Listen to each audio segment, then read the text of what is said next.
এবার বিশ্ব বাণিজ্যের মোড় ঘোরাচ্ছে ভারত রাশিয়া জোট। ভারত ও রাশিয়ার মধ্যে শুরু হচ্ছে নতুন রেলপথ। তবে কি এবার মস্কো থেকে দিল্লি পর্যন্ত চলবে ট্রেন? আর পাকিস্তানকে সম্পূর্ণ বাদ দিয়ে চাবাহার বন্দরের রুটে বিশ্ব বাণিজ্যে ভারত করবে বাজিমাত। আমেরিকা ও ইসরায়েলের ওপর নির্ভরতা কমাতে মধ্য এশিয়ায় রাশিয়া ও ভারতের এই নতুন মহাজোট কি বিশ্ব বাণিজ্যের মোড় চিরতরে বদলে দেবে? বিগত কয়েক মাস ধরে ইরান ইসরায়েল যুদ্ধকে ঘিরে বিশ্ব বাণিজ্যে চরম অনিশ্চয়তা তৈরি হওয়ার পর হরমুজ সংকটের বিকল্প পথ তৈরির এক মহা পরিকল্পনা দিল রাশিয়া ভারতকে। হ্যাঁ, সম্প্রতি রাশিয়ার উপপ্রধানমন্ত্রী মারাত খুসনুলিন স্পষ্ট করে জানিয়ে দিয়েছেন, আমেরিকা ইসরায়েল কিংবা ইরানের যুদ্ধের ফ্রেমে আটকে না থেকে ভারত পর্যন্ত তৈরি করতে হবে সমুদ্র মুক্ত এক নতুন স্থলপথ।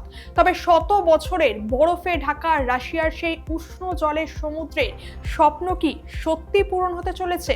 আর যদি এই ট্রেন রুট সত্যি তৈরি হয়, তবে পাকিস্তানকে সম্পূর্ণভাবে বাদ দিয়ে ভারত কিভাবে চাবাহার বন্দর দিয়ে নিজের ভাগ্যকে পরিবর্তন করতে চলেছে? আচ্ছা, সাধারণ যাত্রীরাও কি পারবে বিমানে না চেপেই সরাসরি ট্রেনে চড়ে মস্কো ঘুরে আসতে?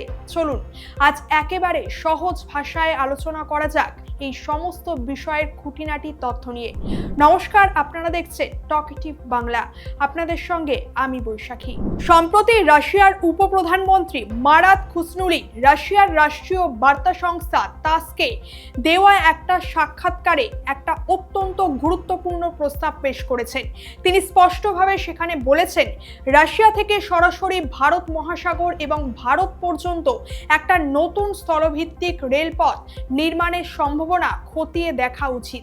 আর রাশিয়ার মতো একটা শক্তিধর দেশের উপপ্রধানমন্ত্রীর কাছ থেকে এই ধরনের মন্তব্য আসার পরপরই আন্তর্জাতিক ভূরাজনীতি, বিশ্ব বাণিজ্য এবং কৌশলগত মহলে ব্যাপক আলোড়ন সৃষ্টি হয়েছে।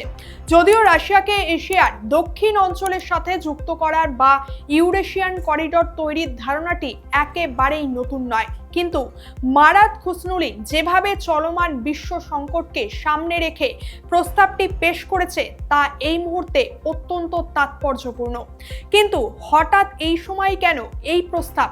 সমুদ্রপথের গভীর সংকট ও ঝুঁকি রাশিয়ার উপপ্রধানমন্ত্রীর এই ধরনের একটা বৃহৎ স্থলপথের প্রস্তাব দেওয়ার পিছনে প্রধান কারণ হিসেবে তুলে ধরছেন তা হলো বিশ্বের দুটো অতি গুরুত্বপূর্ণ সামুদ্রিক প্রবেশদ্বারে নিরাপত্তা সংকট ও ট্রানজিট ঝুঁকি। এক্ষেত্রে বিশ্ব বাণিজ্যের দুটো প্রধান সংকট হলো, এক হরমুজ প্রণালী এবং দুই বসফরাস প্রণালী। দেখুন, এক্ষেত্রে হরমুজ প্রণালী হলো পারস্য উপসাগর, ওমান উপসাগর এবং আরব সাগরের মধ্যেকার সংযোগস্থল।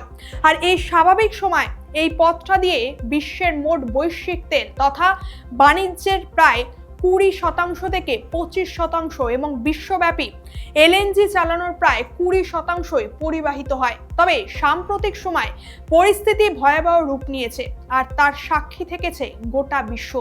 চলতি বছরের 28শে ফেব্রুয়ারি আমেরিকা এবং ইসরায়েলে যৌথভাবে ইরানের তেহরান সহ বিভিন্ন গুরুত্বপূর্ণ নগর ও সামরিক কেন্দ্রগুলোতে বিমান ও ক্ষেপণাস্ত্র হামলা চালালে এর পাল্টা জবাবে ইরান অত্যন্ত কঠোর প্রতিক্রিয়া দেখায়। তারা বাহরাইন, জর্ডান, ইরাক, কাতার, কুয়েত, সংযুক্ত আরব আমিরাত এবং সৌদি আরবেও অবস্থিত মার্কিন সামরিক ঘাঁটি ও ইসরায়েলি লক্ষ্যবস্তুগুলোতেও একযোগে ড্রোন ও ক্ষেপণাস্ত্র হামলা চালায়। এরপর তেহরান আনুষ্ঠানিকভাবে হরমুজ প্রণালীতে একটা সামুদ্রিক অবরোধ ঘোষণা করে।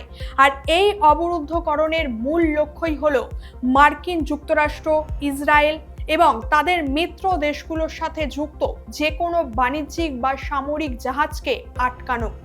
অন্যদিকে বসফরাস প্রণালী কৃষ্ণ সাগরকে ভূমধ্য সাগরের সাথে যুক্ত করে। আর সাম্প্রতিক সময় সেখানে তুর্কি মালিকানাধীন জাহাজ সহ একাধিক নৌজাহানের ওপর হামলাও চালানো হয়েছে। আর নিরাপত্তার খাতিরে তুরস্ক কিছু সময়ের জন্য বসফরাস প্রণালীতে জাহাজের প্রবেশাধিকারও সীমিত করে দেয়। আর এই দুই কৌশলগত সামুদ্রিক পথ অবরোধ বা ঝুঁকিপূর্ণ হয়ে ওঠায় আন্তর্জাতিক বাণিজ্যের মোড় ঘুরে গেছে একেবারে। রাশিয়া উপলব্ধি করেছে যে সম্পূর্ণভাবে সমুদ্র পথের উপর নির্ভর করা আত্মঘাতীর সমান। এক্ষেত্রে একটা বাণিজ্যিক প্রবাদ আছে, don't put all your eggs in one basket, অর্থাৎ এক ঝুড়িতে সব ডিম রেখো না। আর এই বিষয়টাও অনুধাবন করে মস্কো এখন বিকল্প স্থলভিত্তিক সমুদ্র মুক্ত বাণিজ্য পথ তৈরিতে সর্বোচ্চ গুরুত্ব দিচ্ছে। তবে উষ্ণ রাশিয়া কেন শতাব্দীর পর শতাব্দী ধরে দক্ষিণ দিকে আসার রাস্তা খুঁজেছে তা বুঝতে হলে রাশিয়ার ভৌগোলিক সীমান্তটাও আমাদের বোঝা জরুরি। যেমন দেখুন, রাশিয়ার অধিকাংশ বন্দর শীতকালে বরফাবৃত এবং প্রায় অচল অবস্থায় থাকে, তাই সেই সময় সেখানে প্রয়োজন ওয়ার্ম ওয়াটার পোর্ট বা উষ্ণ জল বন্দর। আর গত 100 থেকে 200 বছর ধরে রাশিয়ার একটাই প্রধান ভৌগোলিক ও রাজনৈতিক স্বপ্ন ছিল, একটা উষ্ণ জলের বন্দর বা ওয়ার্ম ওয়াটার পোর্ট অর্জন করা। কারণ রাশিয়ার বেশিরভাগ অঞ্চলই বিশেষ করে শীতকালে অত্যন্ত শীতল থাকে এবং শীতকালে তাদের নিজস্ব প্রধান সমুদ্র বন্দরগুলো বরফে জমে পুরোপুরি অচল হয়ে পড়ে, যার ফলে বাণিজ্যিক জাহাজও চলাচল বন্ধ হয়ে যায়। আর অন্যদিকে ভারত মহাসাগর এমন একটা অঞ্চল যা সারা বছর জুড়ে বরফ মুক্ত এবং সচল থাকে, তাই রাশিয়া এমন একটা স্থায়ী স্থলপথ চায় যা শীত গ্রীষ্ম নির্বিশেষে তাদের পণ্যকে সরাসরি ভারত মহাসাগরে পৌঁছে দেবে। কিন্তু এক্ষেত্রে চীন, ইরান, রাশিয়া সমীকরণ ও হরমুজের প্রবেশ পথের ক্ষেত্রে একটা বড় প্রশ্ন উঠতে পারে, তা হলো ইরান তো রাশিয়া বা চীনের বন্ধু দেশ, তাহলে রাশিয়ার এক্ষেত্রে ভয় কিসের? দেখুন, অতীতে যখন মার্কিন যুক্তরাষ্ট্র ইরানের ওপর অর্থনৈতিক অবরোধ আরোপ করেছিল, তখন ইরান থেকে চীনে যাওয়া তেলের চালান, যা ইরানের মোট তেলের প্রায় 90% ছিল, তা ব্যাপকভাবে বাধাগ্রস্ত হয়েছিল। অথচ চীন কিন্তু ইরানের শত্রু ছিল না। এছাড়াও ইরানের জলসীমায় মার্কিন ও ইসরায়েলি বাহিনীর উপস্থিতির কারণে যে কোনো মুহূর্তে যে কোনো জাহাজে আঘাত হানার ঝুঁকিও থাকে।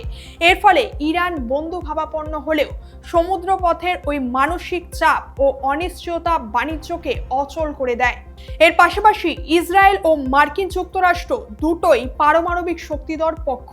যেখানে ইরান পারমাণবিক শক্তিধর নয়, তা সত্ত্বেও শুধুমাত্র হরমুজ প্রণালী বন্ধ করে দেবার ক্ষমতা আছে বলে ইরান পুরো বৈশ্বিক অর্থনীতি ও বাণিজ্য পথকে নিজেদের হাতের মুঠোয় নিয়ে এসেছে। আর এটা প্রমাণ করে যে কৌশলগত সামুদ্রিক পথ নিয়ন্ত্রণের ক্ষমতা কখনো কখনো পারমাণবিক অস্ত্রের চেয়েও বেশি প্রভাবশালী হতে পারে। এক্ষেত্রে এই প্রজেক্টের ব্লুপ্রিন্টের দিকে যদি নজর রাখি, দেখুন এই আইএনএসটিসি এবং প্রস্তাবিত রেলপথ তথা রাশিয়ার এই পরিকল্পনাটি রাতারাতি আকাশ থেকে এসে পড়েনি। এটা মূলত বহু পুরনো international north south transport corridor এর ওপর ভিত্তি করে একটা আধুনিক রূপরেখা। প্রচলিত এই উত্তর দক্ষিণ পরিবহন করিডরটি সেন্ট পিটারবার্গ ও মস্কো থেকে শুরু হয়ে কাস্পিয়ান সাগর, আস্তারাখান, আজারবাইজানের বাকু, ইরানের তেহরান এবং দক্ষিণ ইরানের বন্দর আব্বাস পর্যন্ত যায়। এরপর সেখান থেকে সমুদ্রপথে জাহাজ ভারতের মুম্বাই বা অন্যান্য বন্দরে গিয়ে পৌঁছায়। আর এই পথটা দিয়েই ইতিমধ্যে রাশিয়া থেকে কয়লা ভারতে এসে পৌঁছেছে।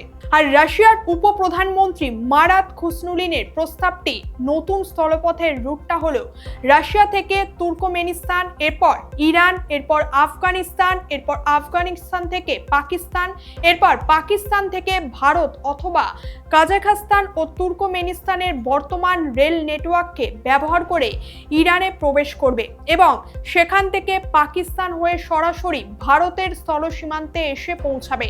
খুসনুলিন স্পষ্টভাবে তাসকেকে বলেছে, ভারতে প্রবেশের সুযোগ করে দেয় এমন যে কোনো বিকল্পই রাশিয়ার কাছে অত্যন্ত গ্রহণযোগ্য।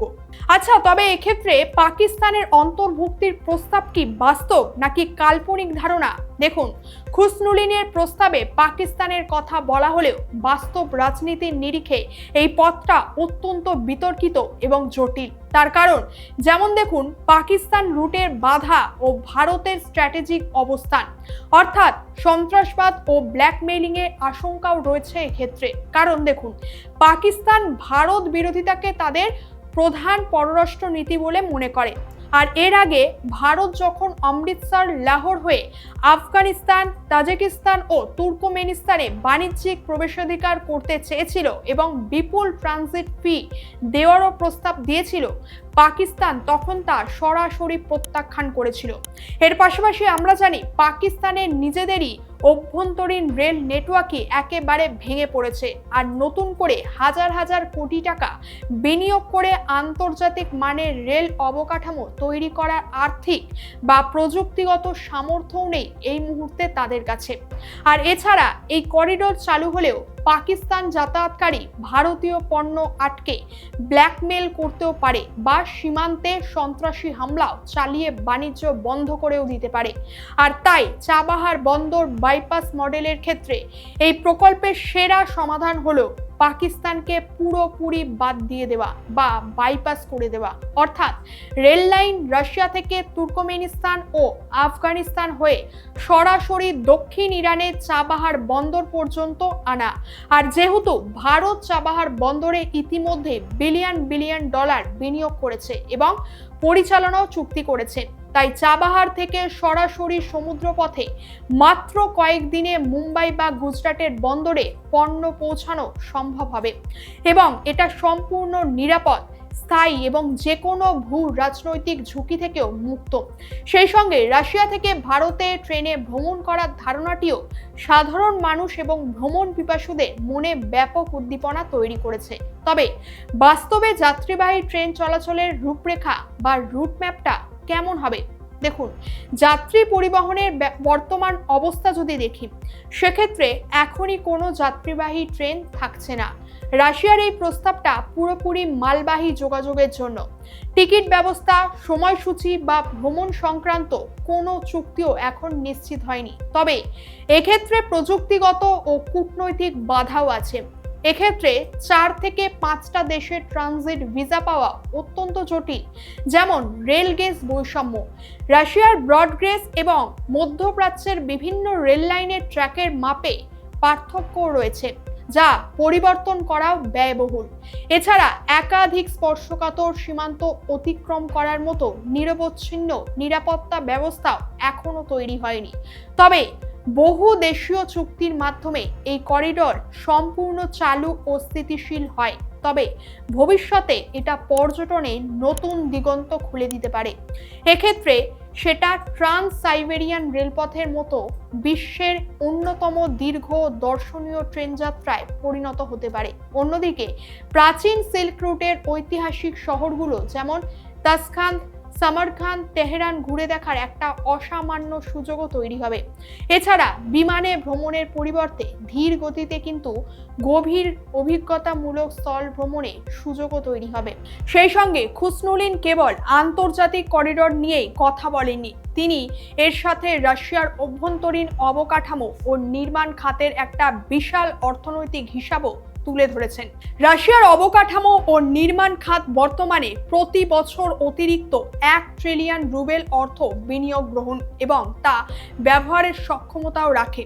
আর তিনি জোর দিয়ে বলেছেন যে আগামী 5 বছরের জন্য যদি এই বাজেট নিশ্চিত করা যায়, তবে রাশিয়ার ঠিকাদার ও প্রকৌশলীরা তাদের উৎপাদন সক্ষমতা বহুগুণ বাড়িয়ে নিতে পারবে এবং এই ধরনের আন্তর্জাতিক আন্তঃমহাদেশীয় রেল লাইন নির্মাণ তাদের জন্য অত্যন্ত সহজ হয়ে উঠবে। সুতরাং রাশিয়ার উপপ্রধানমন্ত্রী মারাত খুসনুলিনের প্রস্তাবটি কোনো সাধারণ রেল লাইনের গল্প নয়, এটা মূলত পরিবর্তিত বৈশ্বিক পরাশক্তিগুলোর বাণিজ্য পথ পুনর্নির্মাণের এক মহাপরিকল্পনা। আর এই মহৎ পরিকল্পনাটি কেবল কাগজের প্রস্তাব হিসেবে থাকবে নাকি বাস্তবে ট্রেনের চাকা অবধি গড়াবে, তা মূলত 3টে প্রধান স্তম্ভের উপরও নির্ভর করছে। যেমন 1, কূটনীতি। এক্ষেত্রে রাশিয়া, ভারত, ইরান এবং মধ্য এশিয়ার দেশগুলোর মধ্যেকার বহুপাক্ষিক সমঝোতা। 2, অবকাঠামো, অর্থাৎ হাজার হাজার কিলোমিটার কঠিন ভূপ্রকৃতি ও পাহাড় কেটে আধুনিক রেল লাইন নির্মাণে বিলিয়ন ডলার বিনিয়োগ। এবং 3. ভূ রাজনীতি। এক্ষেত্রে রাশিয়া ও ভারতের মধ্যবর্তী দেশগুলোর রাজনৈতিক স্থায়িত্ব এবং বিশেষ করে পাকিস্তানকে বাদ দিয়ে চাবাহার ভিত্তিক পথকে বেছে নেওয়ার সঠিক সিদ্ধান্ত হবে। অর্থাৎ বিশ্ব বাণিজ্য যখন মাঝ সমুদ্রে থমকে দাঁড়াচ্ছে, তখন এই বিশাল স্থলপথই হতে পারে আগামী দিনের ইউরেশিয়ান অর্থনৈতিক নিরাপত্তার প্রধান এবং মূল কাণ্ডারি। এ বিষয়ে আপনার কি মত? আপনার মতামত অবশ্যই কমেন্ট করে জানাবেন। আর ভিডিওটা ভালো লাগলে একটা লাইক এবং শেয়ার করে দেবেন। দেখা হচ্ছে পরের ভিডিওতে। ভালো থাকবেন এবং চোখ রাখবেন টক টিভ বাংলায়। ধন্যবাদ।